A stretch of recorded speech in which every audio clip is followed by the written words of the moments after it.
Според Вилма Русковска, бизнисменот Орце Камчев не споменал политичари, освен Зоран Заев, во првиот исказ кој го дал во обвинителството за гонење организиран криминал и корупција. За обвинителката, она што го објави порталот Инфомакс, биле дезинформации. Таа изјави дека Камчев само кажал дека кај премиерот првично ја пријавил изнудата на пари. Не, воопшто.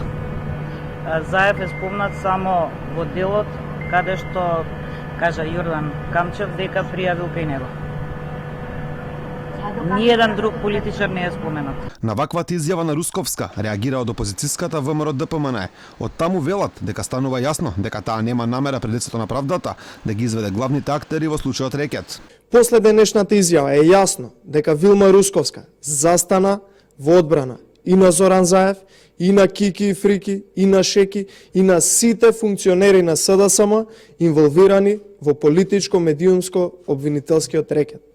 Почитувани, да ја убедуваш јавноста дека нема инволвирани политичари и дека Боки 13 ја немал поддршката од власта при рекетирањето е дрскост и подценување на интелигенцијата на граѓаните. Во јавноста постојат сериозни сомнежи дека лица од врвот на власта се вклучени во случајот Рекет. Речи си никој да не верува дека вакво нешто може да направат осомничените Боки 13, Зоки Кичеец и Катица Јанева без помош од политичари. И експертската јавност е убедена дека ваков висок вид на криминал во кој се изнудувани милиони евра не можел да се случи без логистичка и политичка поддршка од највисоките кругови на власта на државно и локално ниво. Но според републичкиот јавен обвинител Љубомир Јовевски, политичари воопшто не биле вклучени во Рекет. Сакам да истакнам дека досега обезбедените докази потврдуваат дека се работи исклучиво за кривично правен настан и затоа случајот не треба да се политизира или пак да се поврзува со учество и на лица од други држави.